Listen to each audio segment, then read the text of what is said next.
You know how every year we say Samsung probably won't change much? Yeah, this time, they actually did. And after spending a few days with these dummy units of the S26 Ultra, the S26, and the S26 Edge, I think Samsung is quietly preparing for one of the biggest design shifts they've made in years. And honestly, it caught me off guard. So in this video, I'm going to walk you through every major change, every confirmed spec, and a few things Samsung doesn't want you to notice yet. Let's just get straight into it. Starting with the Ultra. If you remember the S24 Ultra and the S25 Ultra, the differences between those were, let's just say, subtle. You had the same floating lenses, slightly different ring designs, basically a spot the difference puzzle. But the S26 Ultra flips the script. Instead of those separate floating circles, Samsung's gone with a pill-shaped camera island. It's very similar to what we saw on the S25 Edge earlier, and it instantly gives the Ultra a new identity. It's not a huge change, but at least cinematographers won't confuse it with last year's model like they did with the S24 and S25 Ultra. The corners are also more rounded, which makes the phone feel friendlier in hand.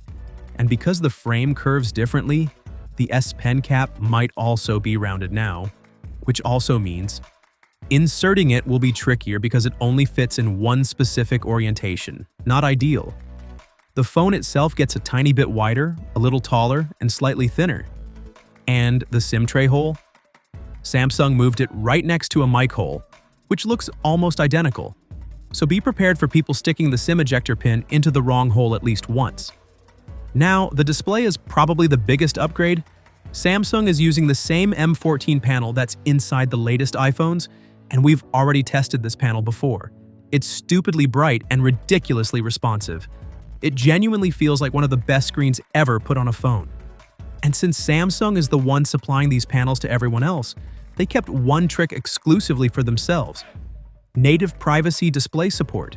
It's basically a built-in privacy filter so the person sitting next to you can't peek at your screen. I'm curious to see how well this works in real life.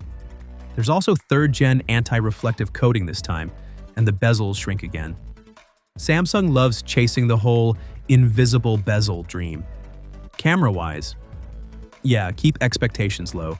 The main 200-megapixel sensor stays, but with a wider f1.4 aperture. The 5x periscope gets a slightly bigger aperture too, and the telephoto switches to a 12-megapixel sensor. These are refinements, not upgrades. And Samsung knows Apple's pushing ProRes, so there's a chance Samsung adds ATV codec support, basically their version of ProRes. But they genuinely need to start taking cameras more seriously because Vivo and Oppo are catching up faster than anyone expected. Performance is where things get interesting. As usual, the Ultra should ship with the latest Snapdragon for Galaxy, but Samsung is also testing the Exynos 2600 internally.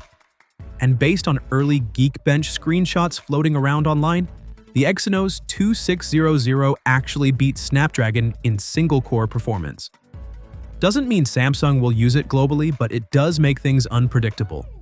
RAM is fixed at 16 gigabytes, storage goes up to 1 terabyte, battery stays at 5,000 mAh, or as per the latest leak up to 5,200 mAh, and charging likely bumps to 60 watts this year with support for magnetic Qi 2.2 charging, basically Samsung's own twist on MagSafe. The phone should launch with One UI 8.5, but pricing is still a giant question mark. Earlier leaks said it'd stay the same as last year, but everything is getting pricier nowadays. So who knows, no color leaks yet either. But let's hope Samsung skips the orange this year. Alright, moving on to the base S26. The design language is clearly the same. Pill-shaped camera module, softer corners, and the same SIM or mic confusion situation. It's slimmer at 6.9 millimeters, the display grows slightly to 6.27 inches, and it gets brighter. The camera setup stays mostly unchanged except for a small aperture tweak, and the battery grows to 4,300 mAh. Charging, still slow at 25 watts. For the processor, this one is almost confirmed to ship with Exynos 2600. But if the performance numbers are as strong as early leaks suggest, that might not be a bad thing at all. Again, no pricing clarity yet. Now, the S26 Edge, this one's tricky. The S25 Edge didn't sell well, so Samsung may or may not release this at the same time as the others, but whenever it comes out, this is what it looks like. It's unbelievably thin. 5.5 millimeters, that's thinner than the iPhone Air.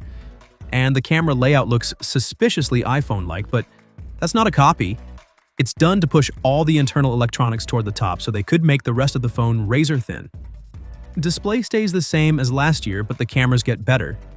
It uses the same 200-megapixel sensor from the Ultra, plus an upgraded 50-megapixel ultra-wide.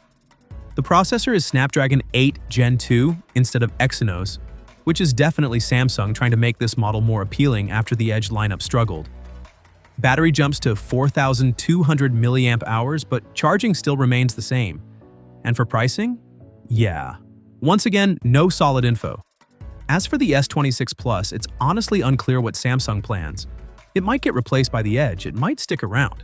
But specs should be very similar to the regular S26, with a bigger screen, bigger battery, and slightly faster charging. And that's everything we know so far about Samsung's entire S26 lineup. Personally, I really want Samsung to start pushing harder with battery and camera improvements because other Android brands are moving insanely fast right now. But as always, I want to hear what you think. Which of these phones would you pick up and why? Drop your thoughts in the comments. I'll be reading them as always. Thanks for sticking around, and I'll catch you in the next one.